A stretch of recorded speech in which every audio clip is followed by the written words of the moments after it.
Y'all, it's been almost a year since my podcast joined Seneca Women Podcast Network and iHeartMedia, and I want to celebrate with all of you, my listeners who have been joining me in the Her living room every week. I know we can't gather in person. I'm not even sure there's like a house that would be big enough to have a big enough living room for all of us, but I'm glad we have our podcast living room here, and I would love to hear from you. I'm working on an episode to celebrate my Her anniversary, and I would love to include you in the episode. Here's what you do. You go to speakpipe.com/her with Amena Brown and leave me a 1-minute voice message telling me your name and where you're from, if you feel comfortable sharing. And then tell me your favorite episode of the podcast and why you loved it. Leave me a message by Friday, September 3rd, and you could possibly be included on a future episode. But don't worry about writing all of this down. The link will be included in the show notes and the episode description as well. I can't wait to hear from you.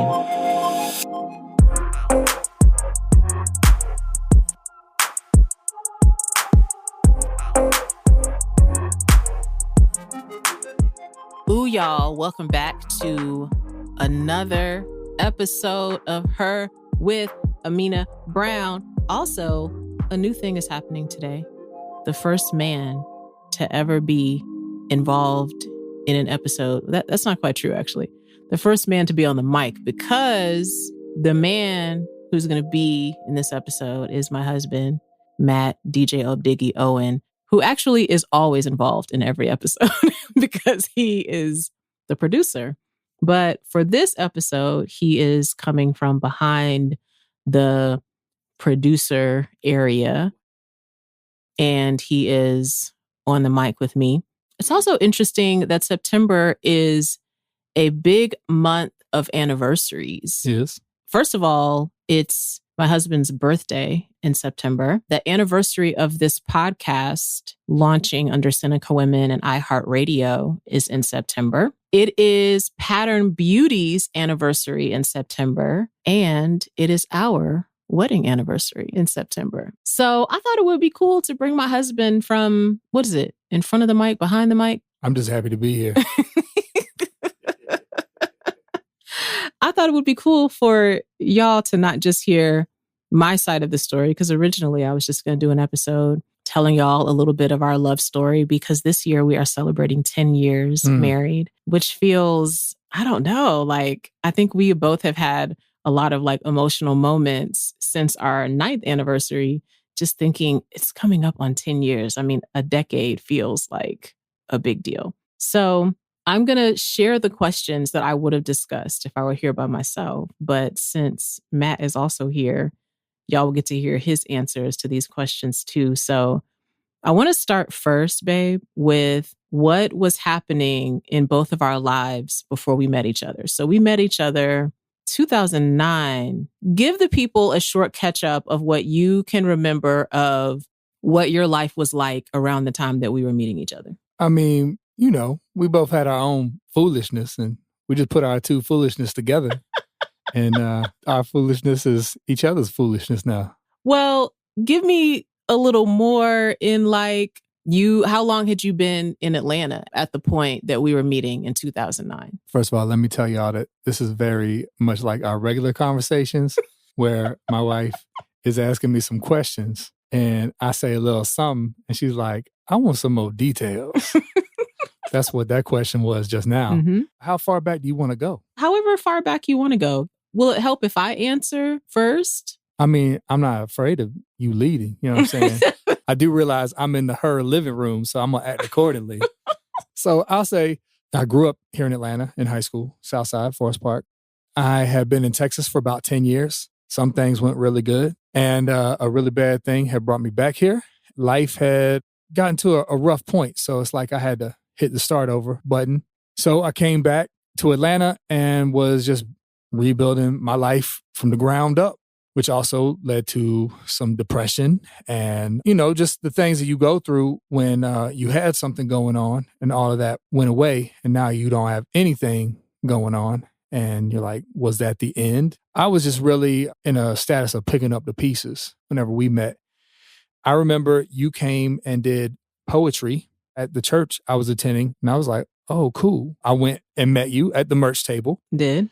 And the side of town that the church was on, not a lot of cool happening on that side of town. So I was like, ooh, somebody, please let me know something that's going on somewhere, because I got, get where it's happening at. And so I asked you if you did more stuff like this around. And you said you did, told me of a place where you was going to be doing some poetry at. And I was like, oh, cool, I'm going to be there. Also remember meeting your grandma. My grandma was there. And the wild thing is there was somebody that I've known, that was a part of the church that I've known since I was in high school. And that lady looked at me and said, you should date that lady. And I remember just in the moment, just being like, ain't no way that lady's interested in this dude right here. Life had dealt me some blows, and I was just picking up the pieces, and I was like, man, I'm in scrub mode right now. So, I didn't think it was a thing. So I'm like, cool, let me just go enjoy the art, make some friends. I will say what's interesting to me in thinking about like the places we were in our life before we met each other is we both were in a situation of feeling like we were having to pick up the pieces of life. So by the time 2009 came in, I was just talking to a friend about this because we were talking about the amount of like food that you eat when you first fall in love with someone. I was like talking through with her this exact part of our story. And so for me, I feel like my pick up the pieces was that I had started out my career full time after working in corporate for so long. And then, as many of you know that have been listening to this podcast, you've heard me like make reference to this story as well. But that did not go well the first year and a half. So by the time Matt and I are meeting each other, I'm renting a room from a friend, a room and a bathroom from a friend inside her house.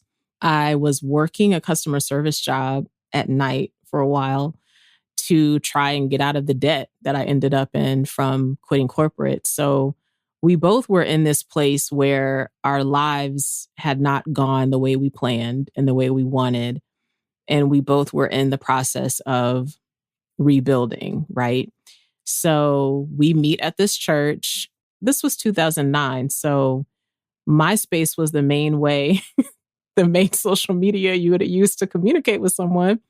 So when Matt was like, do you do other things like this in town? I was like, yeah. And I always post my events on my MySpace. So he and I became MySpace friends. And then I think the next event in town I did was at the Starbucks in Conyers, Georgia. And y'all, I remember having the conversation. I remember having the conversation with you at the church that day. But I didn't feel any like special feelings that day. I was just talking to you like I would talk to anybody at the table. But when we went to that Starbucks, my sister was with me. And you walked in and it just stole all the breath out my chest because you looked so good. I mean, you had like a Kangol to match your shirt that you had on. And I think you played sax. Did you play saxophone that day or did you just stay? I think I just showed up. Yeah. But you showed up looking very nice. And also want y'all to know that he was kind of stunting on me. So like he showed up and he was like, yeah, no, like, it's cool to be here. I can't stay long. I got like another event I got to go to. I was like, oh, okay, we busy. Okay, we busy. Oh. I was a little shifty in my younger years. Pretty much right at that Starbucks meeting at any time would have gone on a date with him. Like if he would have asked me out that day, I would have said yes. And there were subsequent meetings we had over the years where I was like, I would totally go out to dinner with him. And I just don't think he knows that I would go out to dinner with him. So that sort of put us in a friend zone, even though I wanted to be more than your friend. And I was working so hard to protect my just friend, Amena. So as like I got to know Matt and found out like, oh, he can play saxophone, he DJs. And I also knew the side of town where you lived. And I knew that there wasn't as much like stuff to do over there. So whenever like my friends would have a show or if my friends were looking for a DJ, I would tell them about Matt. And then that's sort of how we ended up developing this friendship and sort of being in the same kind of friendship circle. But that lasted us for 2 whole years, y'all, honestly. We spent 2 years of me kind of having like a low-key crush on him that whole entire time. I was super duper attracted to him. Impossible. No way. Super duper wanted to go to that dinner. I wanted us to have like dinner where we could like sit across from each other. And even when we did go out to eat, we had a couple of times we went out to eat just one-on-one. And he would be looking so good. Sometimes it would feel like we were in this like romantic, environment, but it was just homey energy. I mean, don't get it twisted. I mean, you was attracted from the jump, man. That's not a problem. It was just that I thought this woman was not going to be interested in this man. Impossible. I thought there was no way possible. Shooting out of your league, bruh, sit down. So in our friendship, we were ending up spending more and more and more time together, in part because I had an idea. At the time, as many of you know, during this era, I was performing in mostly like Christian conferences, churches, Christian spaces, mostly white. And I had kind of been like pigeonholed into only doing poems one at a time. And I would get booked for these events. Sometimes it'd be like a 9-session conference, but I was there all 3 days doing 3-minute poems in every session. But I had to be there for so long and I was getting paid so little. And so shout out to Susan Isaacs, who is a wonderful comedian and author. She and I ended up at the same event. And she told me, like, you need to put what you're doing into a set of material. And the only way I could think that people would book it like that is if it had music. And since I knew that Matt was a great DJ, I asked him if he would go into Redacted nonprofit that used to have a space where you could go there and like you could pay like a membership fee. In a way, it was kind of like a co-working space, but for creatives very specifically. So it had a studio in it. It had these like iMac computers in it if you were into graphic design. And so I paid the yearly membership so Matt and I could go in there and like build this show together. So we started building the show probably starting at some point in 2010. And we spent about 4 or 5 months before we got the show in this good place. But imagine that every Friday or every other Friday for a few months, we were spending 3 to 4 sweaty hours together, and not the fun kind of sweaty either, because the place where we recorded, the studio, not very much different from where we're recording. I was going to say, it's hot in here right now. The studio where we were meeting, it was hot, y'all. But we would go in there, do our little work. And a part of my creative process is I need to get my little stuff off my heart before I can start working. And so I would blow into the room every Friday and be like telling him all these stories and stuff, what happened to me. Sometimes I would walk in and tell him about these dates I'd been on, and then it would come out because I felt so comfortable talking to him. And he would always say, like, this is a safe space, like share whatever you want to share. Again, protecting my just friend, Amena. But I would start talking about somebody I was dating, and I would immediately want to take the words back because I was like, I really like him. And I don't want him to think that I'm talking to him about other people I date because I don't want to date him. I would much rather be dating him than most of these people. So we are having these moments in said studio place. Redacted. And get to a point where like we're now finding excuses to see each other because now the show is finished. We don't need to really be in there. And end up kicking it one night after we went to a very bad concert. Redacted artist. It's wild that a concert that didn't go so good is like how we started, because we've been to so many great concerts like over the years. You blowing into that room and just letting out all your feelings and emotions, like that was a sign of things to come. But that bad concert, luckily enough, was not a sign of things to come. We've been to some great concerts together. Amazing concerts, actually.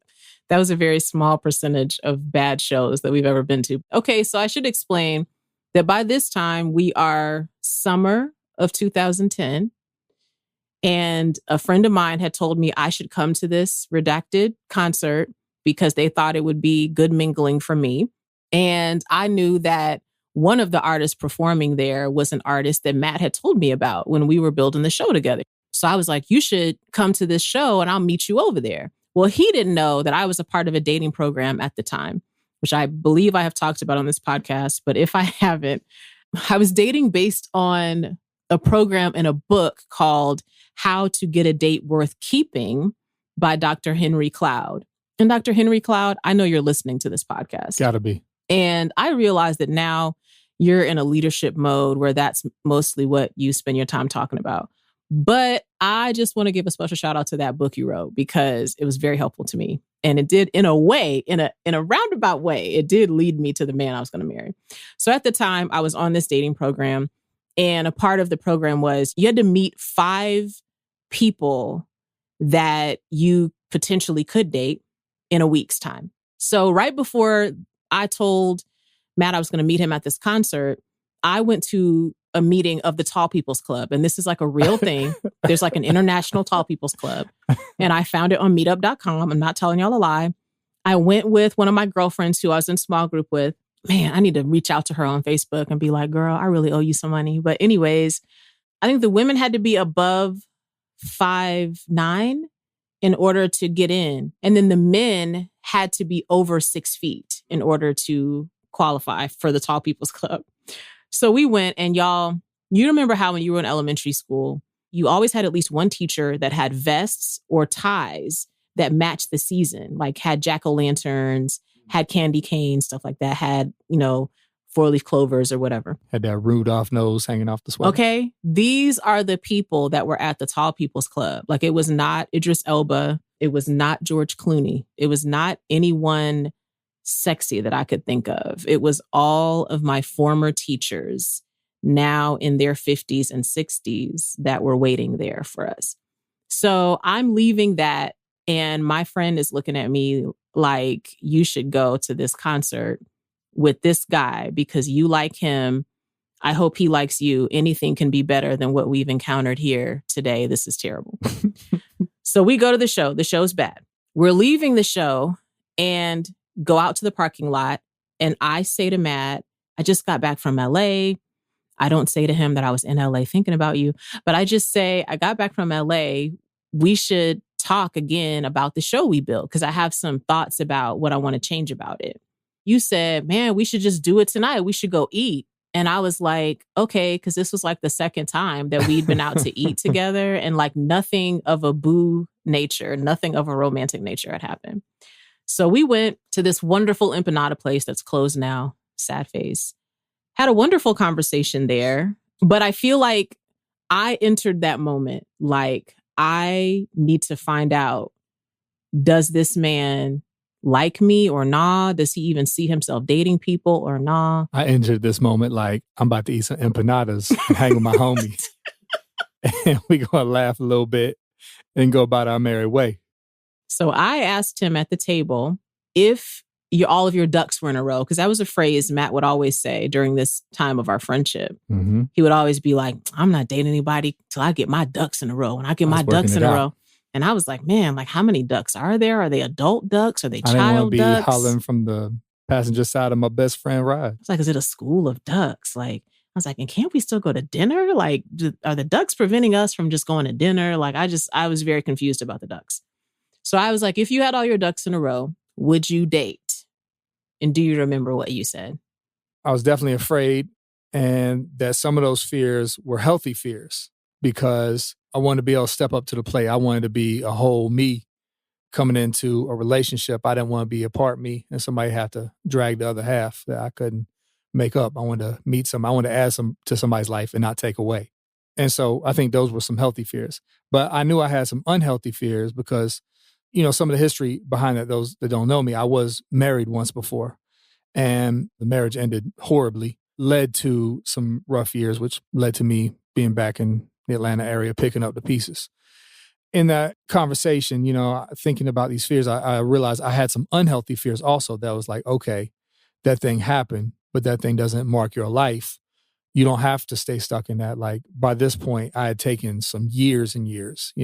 I've been through therapy and had people in my life that was helped me walk through some things. And, so if I wasn't at that time then, I knew I was coming soon to where it's like, okay, it's time for you to get up, move on. Because some of these fears are just unhealthy. And that helped me to be like, okay, I can ask question number 2, because your answer gave me a little like, I don't know if it gave me hope is the right word, but it gave me a little like more courage after you were so honest with me. Then I was like, okay, boom, I can get my second question answered, which that will tell me, is this only a friendship or not? Because the show we built which was based on my first book, Breaking Old Rhythms.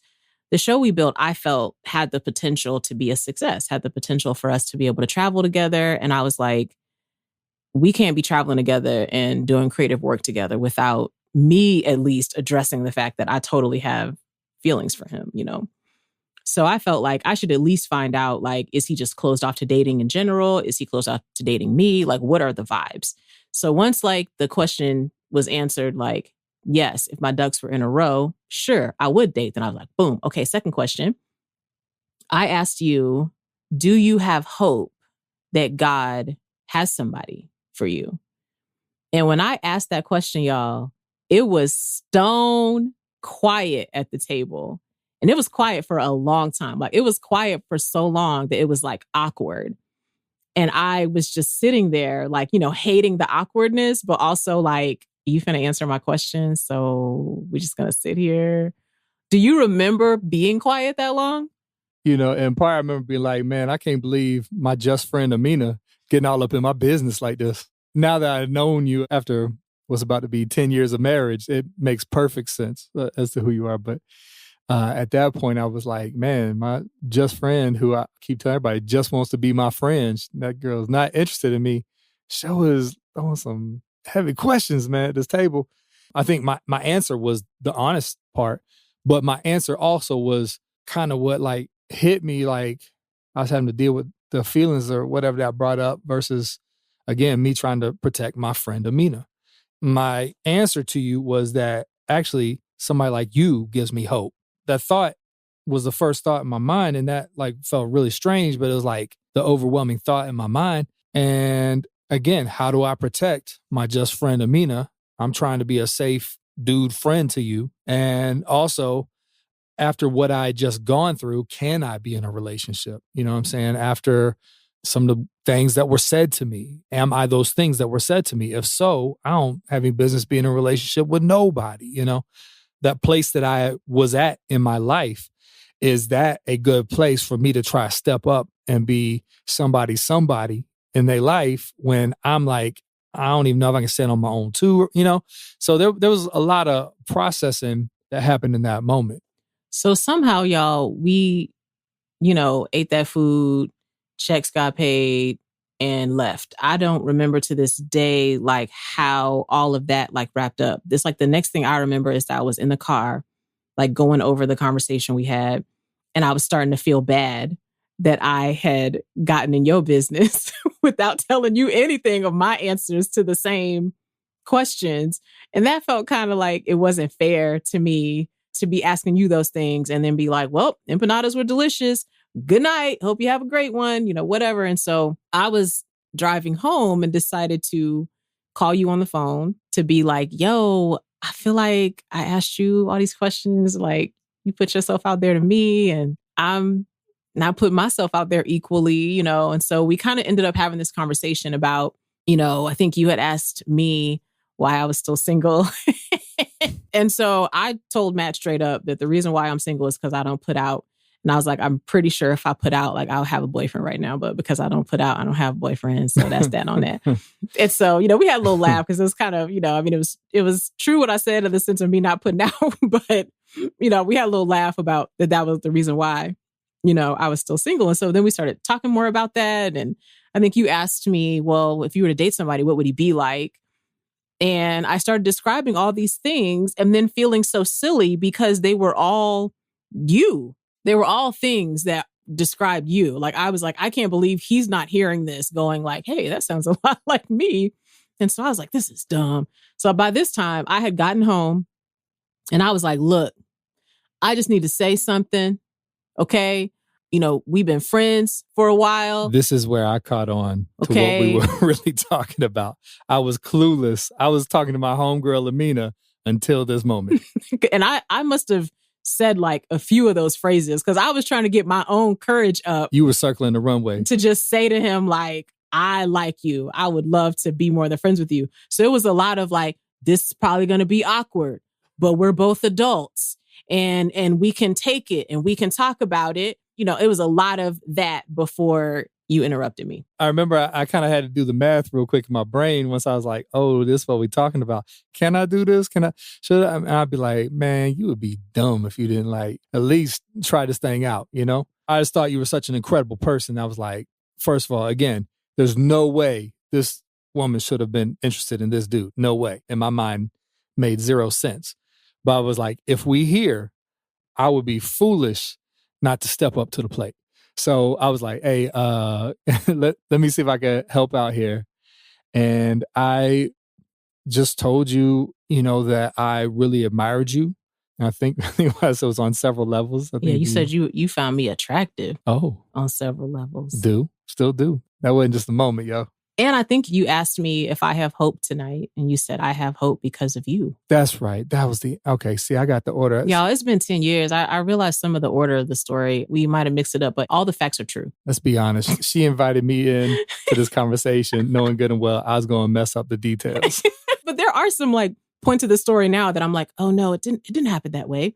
The order of it. I remember now that my initial question to you was about the ducks. Oh, yeah. Would you date or not? And you just said, yeah, I would. And then my second question was, do you have hope God has somebody for you? And that's where it was silent. And that's where you talked about the fears, the unhealthy fears. But y'all, it's been 10 years, the facts be swirling around. And we still together. So anyways, basically from that phone conversation, it becomes clear to you that I had feelings for you. It becomes clear to you that you're like, I would like to enter this relationship. Absolutely. I was dating a lot of scallywags casually. So I said to him, so you want to date just me though? Just me though. Because knowing that Matt had come through a divorce, he had taken this break from a lot of things in his life while he was healing up from his divorce. So to me, it actually would have made sense if you would have said to me then, I really want to see what's going to happen with us. I haven't been dating. I would like to also date some other people. So I was leaving you the room, but I was also trying to get some clarity because I was dating some scallywags that were totally dating other people. I mean, in some ways I want to thank them fellas, you know what I'm saying? If they would have acted right, I might not be here. So thanks, partner. I remember when you asked me that question, I don't know, it seemed crazy to me because it's like, okay, in my mind, you're 10 in all regards. You know what I'm saying? Like, what I'm going to do? Be out here with somebody else being like, I mean, she ain't cool like Amena. If I'm riding with a 10, it's not a question of if there's other 10s out there. It's like, I'm rocking with my 10 right here. You know what I'm saying? So let's see what it is and give this thing a real good shot at. And plus, by this point, I was like 32, 33 maybe. Yeah. I'd already gone through that phase where I was the scallywag. I was hard to nail down at a certain period of my life. By this point, I was already picking up a lot of messes I made in my life. So I didn't want to make no more. You know what I'm saying? I wanted to try to give this thing the best run we could. Yeah. So we talked on the phone till 4 a.m. It was time to go to bed. For you, only a few hours away from having to take the youth group to Six Flags. I think about that all the time. Yeah, I was hanging out with a bunch of middle schoolers the next day at a youth group at that church that was at trip to Six Flags, and it felt so crazy because I'd be on a log ride or a roller coaster with some middle schooler. I couldn't be like, let me get some advice. I got this thing heavy on my mind. What y'all think? Oh, I got a girlfriend now. You got a girlfriend? And I'm calling my girlfriends and I'm like, do y'all know if there's an orientation for dating a good man? Because I don't really know what you do when you date a good man exactly. What are the rules? What are the vibes?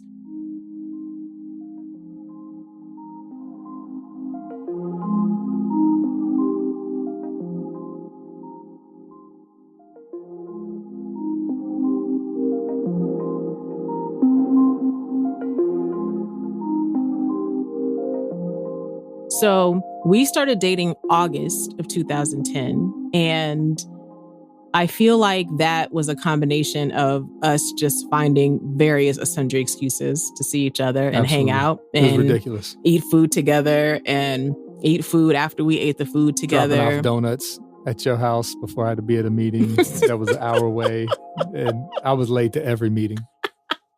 And then I feel like pretty early on, we at least felt like this is getting serious to us. And so we did go on kind of the meeting the family tour. I would say you had met already a lot of my friends. So we really weren't having to have that meeting. But we felt like this is serious enough that we might decide to get married. And if we do, we want to go ahead and like get to our families knowing each other. So we did that. Do you remember a moment in our dating where you were like, I'm going to marry her? I remember the I love you thing started hitting me between the eyes a little too soon. I was like, nah, partner, we're not saying that just yet. We're going to be exclusive. We're going to do this thing right. But nah, Playboy, hit them brakes real quick. Again, just feeling like after what I had experienced, it was like, there's no need to rush this thing. I feel like you should date somebody at least 365 days. Make sure it's not one day out of the year that they just worship Satan that one day. I feel like you should just be around somebody all the way around the calendar. Meeting the family was the right next step. But I do remember that I love you thing. Like, I really want to say it. And I was like, but you should not say it. By the time we just went ahead and popped off with it, I was like, okay, this thing is just moving fast because it's supposed to. I think the moment for me, which is interesting because it's also connected to us meeting our families, your grandmother had a birthday. She was in her 90s, and I went out of town with you and your parents to her birthday. And that was my first time like being around any extended family of yours and seeing like the other men in your family and how like family oriented they were. And then like me looking at you and thinking about what I knew of you and your character from having been your friend and now dating each other. I think that was my moment of like, I could see us being a family, like the two of us. And I think that trip was my like, yeah, I'm pretty sure like I want to marry him. And I feel like he wants to marry me too. Yeah, that's a big deal when you take somebody to your mama's house. I'm Southern, so that was my mama. I'm going to say after watching 90 Day Fiancé, I've been watching Family or Fiancé. That's a show on OWN. And I watch it all the time. And like a lot of it is couples that get engaged. And sometimes their families don't even know that they got engaged, or they went ahead and got engaged, even though their families don't really think the relationship's good. And so it makes me so glad that we went on that family tour so that we could really like meet each other's people and see what the vibes were. And it also gave our families, more in particular, our parents and some of our siblings, the opportunity to get to know us, versus, we've fallen in love with each other. So when we spring that on the family, they're just now meeting this person. It gave our families time to get to know our person and understand like why we were falling in love with each other too. We grow in a relationship together. That also gives our family time to grow into this relationship with us. Yeah. Okay, so we start dating in August of 2010. You proposed to me on my birthday in 2011, in May. And then y'all, originally, we were going to get married in February of 2012, originally. I, for some reason, had in my mind, maybe we could do like a Valentine's wedding. And then I was like, no, maybe we could do like a New Year's wedding. And then I was like, nah. And then I was like, I would love to have a beach wedding, but you need to do that at kind of like the off season. So I was like, maybe an October beach wedding. And because Matt was a youth pastor at the time, at the same church where we met, he became the youth pastor there. So by the time we were dating and about to get married, he was still the youth pastor there. And my youth pastor, when I was growing up, got married when I was 15. So I got to be like at the registration guest book thing and wearing their wedding colors. And it really meant a lot to me to be in his wedding. And so I started thinking to myself, maybe we don't want to have a destination wedding because that will mean probably a lot of the students won't be able to be there. And maybe some of our family members wouldn't be able to be there. And so we decided to get married at the church. So the same church where we met is where we also planned our wedding for a Friday night. I want y'all to know that our anniversary is September 9th, 2011. I wanted our anniversary to be 9/10/11, but somebody else had already booked the church that Saturday.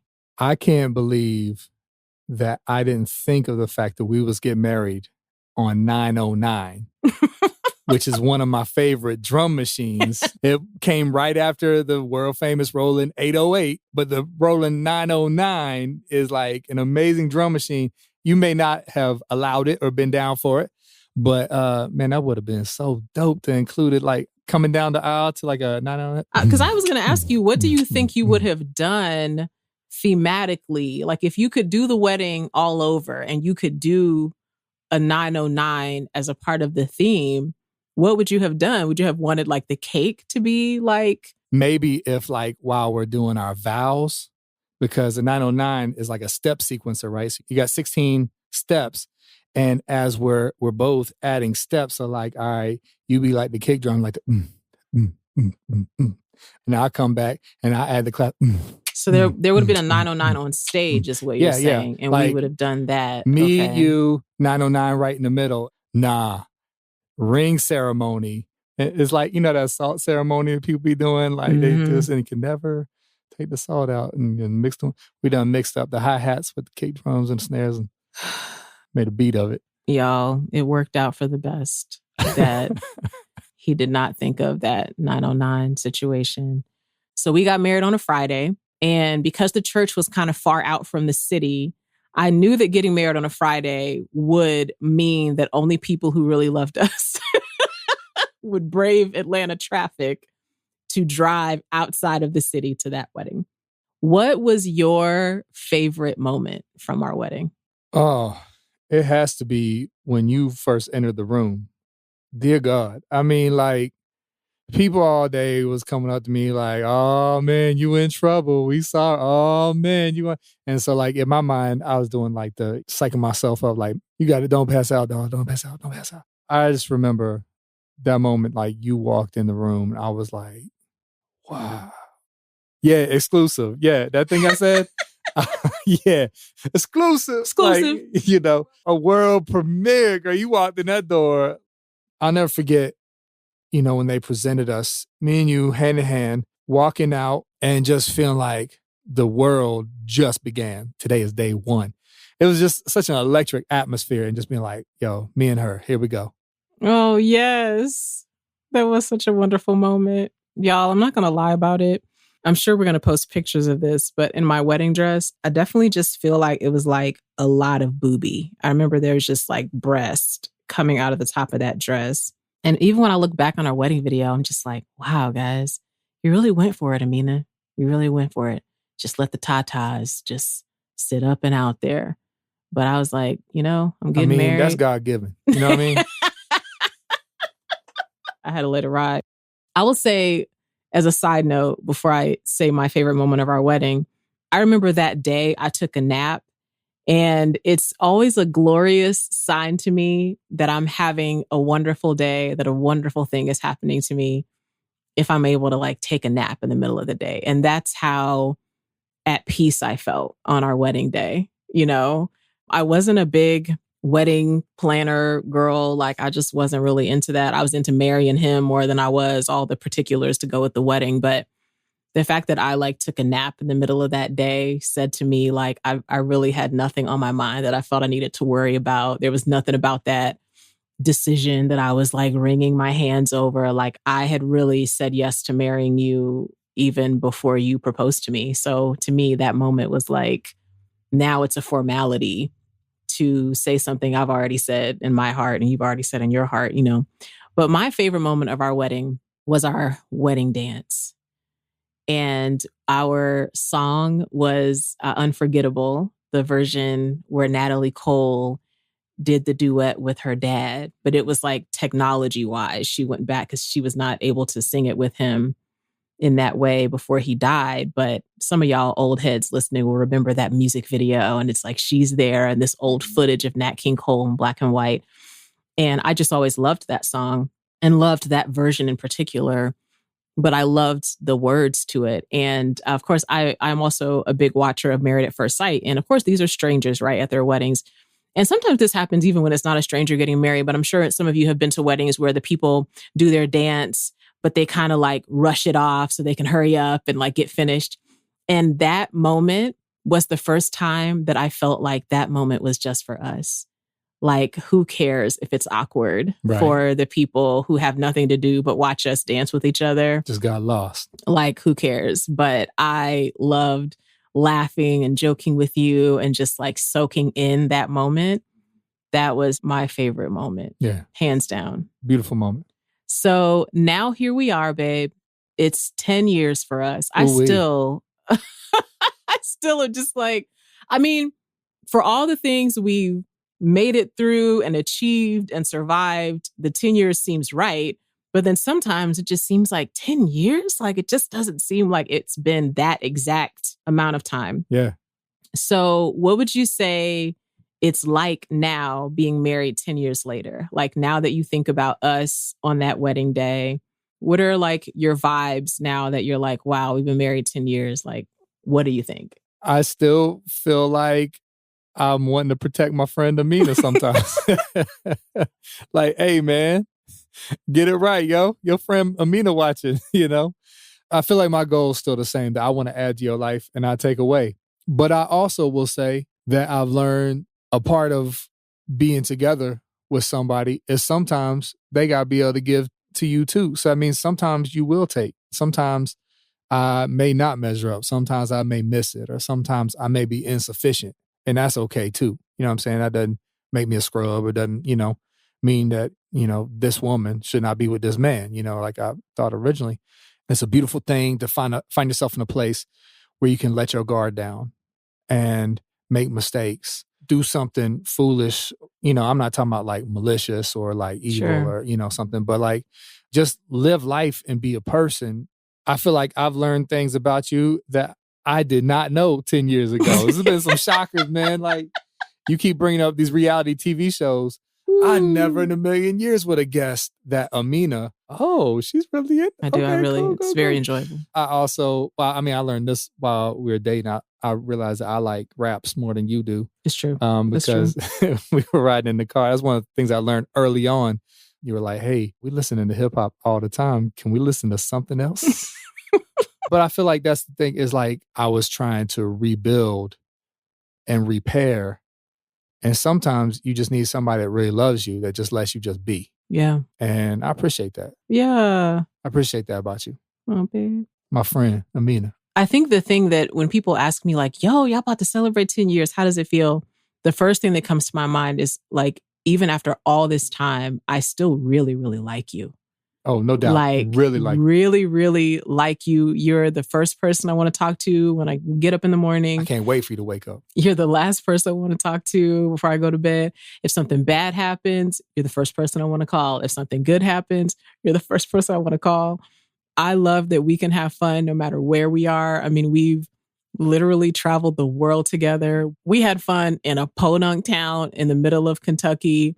We had fun at this like amazing 4-star lodge in the middle of Botswana. Wow. I mean, we've had some life that we've lived, and whether we had a little bit or we had a lot, I just really enjoy you as a person. I'm like, that's my person. That's the person that hears about it when something makes me want to cry. I have sat down on many couches with you now with a box of tissues, and you're the person I go out to ice cream with to celebrate or whatever when something really good happens. And that's a big blessing to me, to be married to you 10 years and be like, I love him. I'm in love with him, but I just like him. Like, I like kicking it with him. And I think that is this beautiful thing about us having had that time as friends, that I feel like we have the wonderful combination of being able to say we are friends to each other and that we are lovers. Hey. And that we have the ability to also be business partners and co-own our business together and do all that. So people have asked us, like, when we haven't seen people in a while, and they're like, how are y'all doing, through the pandemic? I mean, I know y'all work together and you had to shelter in place together, like that. They have like sort of like a pitiful look on their faces when they say it, And I'm like, I mean, for us, it kind of felt like we've been quarantined together for like since we've been working together full time. Airports, hotel rooms, this has been our life. So roam around some city that we have no idea where we are. Yeah. We had to kind of build a routine there.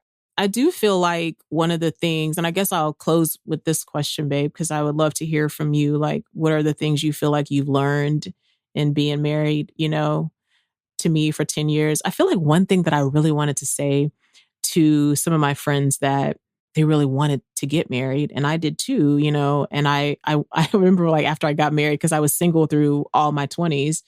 So after I got married, it was sort of like I wanted to go back to my friends and tell them that I think marriage can be wonderful, but I think whether or not your marriage is wonderful is mostly dependent upon the person that you're married to and the person you are in the marriage. It's not the institution itself that's so great or so amazing to me.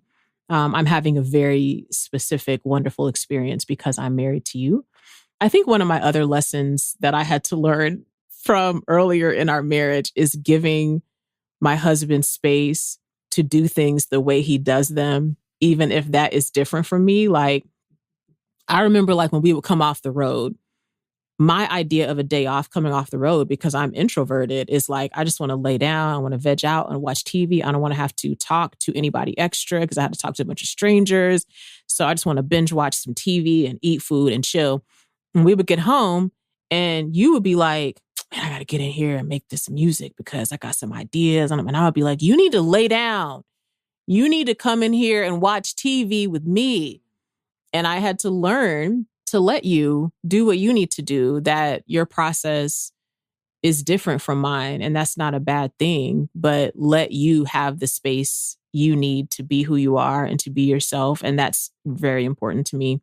But I had to learn that, y'all. It took me a couple years before I was like, oh yeah, no, cool. You go make music. I'll watch Grey's Anatomy. It took me a couple years to learn to speak up and say, hey, I think I need to get this thing off my chest. Yeah.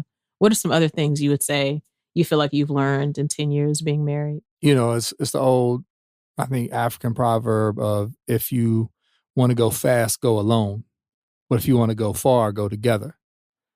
I say that has shown up to be true in every aspect of our life together, whether it be like in our business. There was some times where your thing was rocking and rolling and I was setting up t-shirts at your merch booth, or we came off the road and had some health situations going on and then DJing picked up and took off, and then now we're at a pretty fun intersection where I get to see my friend Amena winning and I'm getting to get some wins too. And I love that. First of all, I just love seeing my friend Amena win. I do believe that we've gone farther because we were together. Yeah. I'll say like even in our personal life, some of the difficult things we've had to walk through, some of the tough things that we've had to figure out how to talk about, Right. some of the, how as a interracial couple, how do we talk about race? Right. I definitely will say that I've grown and learned things that had I not have been married to you, I wouldn't have been in those rooms to hear those things, or I wouldn't have had access to that information. Maybe I should have found it out another way, but I was very privileged to be in some rooms and hear things and get some education. So I'm a better man because of being with you. I think it goes back to that moment of, do we want to do this exclusively? Well, is there other things out there? Yeah. But like the idea of building a foundation and having a place to put your feet down, and you got two sets of feet running at this world, whether it be, business, whether it be personal, whether it be, I got something going on that, man, I just can't wrap my brain around, or something that's emotionally causing me some stress. Man, it's great to have another set of eyes, another set of ears, somebody who sees the world differently than I see things, And then as we've gone on, us merging our lives together, we're not the same person by any means. Right, We're for sure. pretty For sure. different, you know what I'm saying? But there's a lot of things we're really well the same on. Like, we're not big yellers, neither one of us, you know what I'm saying? Like, we have the carefulest fights you ever heard in your life, y'all. Like, I'm like, well, see, what I just want to make sure that what you're hearing me say is that we're... It's a lot of sighing, a lot of huffs. I just want to be careful that I'm not, and we are. So, I'm thankful for those things, you know what I'm saying? But like, there are some things that's like how we do, like how we have our money together and how we do our bank accounts and how we do our bills. That's not saying anybody else should do that, but these two people, we got together and figured it out. And I will say one thing I feel like I've learned from you is watching you just do the work. Like, you've done the internal work probably more than anybody I've ever witnessed in my life. And maybe because I've had a front row seat Right. to some rough times. Watching you do that ongoing work takes me back to Matt, who didn't want to be a scrub in this relationship and be like, well, I need to do that work too because I want to be a whole me. So that way you can be whole you and not have to drag me. It's one thing, if you find yourself at a moment of exhaustion and somebody's there to help carry you. Everybody needs that sometimes, you know what I'm saying? But it's another thing if somebody has to drag you because you ain't getting up, putting your feet to the ground, doing what you need to do. So I'll say those are some things I've learned is that like, man, together, we went for, and it's so much fun, man. Like, it's way more fun. I'd rather just be I still would rather not just be your friend. Right, because there's some benefits. I'm glad I didn't have to lose my friend. Yeah. Because I really like you as a friend, man. Like as a person, like you my homie for real. Yeah, that's true. I do feel like that. And I feel like, having sort of had a business, I guess, or having been in my career before, we met and got married, being married and having walked through a lot of the career things that I had to walk through, like you were such a soft place for me, like a place to land. You're the first ear of everything. We're probably each other's first ear for anything that we create. Yo, check this out, or make. Yeah, and so like I really do love that for us. Mm-hmm. And I feel like there's no way you can stand at the altar at your wedding and know all the things that are going to face you as a couple. There's no way you can know. And maybe if you knew some of those things, you'd be like, no, or whatever. Not that you wouldn't marry the person, but you'd be like, we don't want that. We don't want to go through that. I can think of a time in my life. That's right. No, fair. But not this wedding, at least. No. Not that 909. Yeah. Okay, please. But there's like no way for you to know. You feel like even when I look at our wedding pictures, even though it was just 10 years ago, it feels like you're staring at two kids still, It's like you're looking at the picture like these two people have no idea that they're going to get booked in Vegas and have to fly into Vegas for a gig. And the gig is on February 15th. But the planners are going to be really pressed about you coming in for a meeting on the 14th, only for you to randomly get these very like amazing tickets to see the Beatles Love on Valentine's Day in Vegas, right? Like you can't tell those two people that. You can't tell those two people all of the losses and hard stuff that they'll go through in life. There's no way that those two people can really be prepared for all they're going to experience, great and not so great. But at 10 years to be like, I'm glad you were my person that was with me, whatever the times were. And that also, it gives me a lot of hopefulness and encouragement about the future, that there's a lot more life for us to live. Absolutely. I always tell people like, we don't have children, but we're a family, the two of us. Yeah. And we still have a lot of dreams out there, and we still have a lot of fun adventures that we haven't had a chance to take yet. And I love that for our 40s. And I love that for the next decades of us being married. So I love you, girl. I love you. Happy anniversary, boo.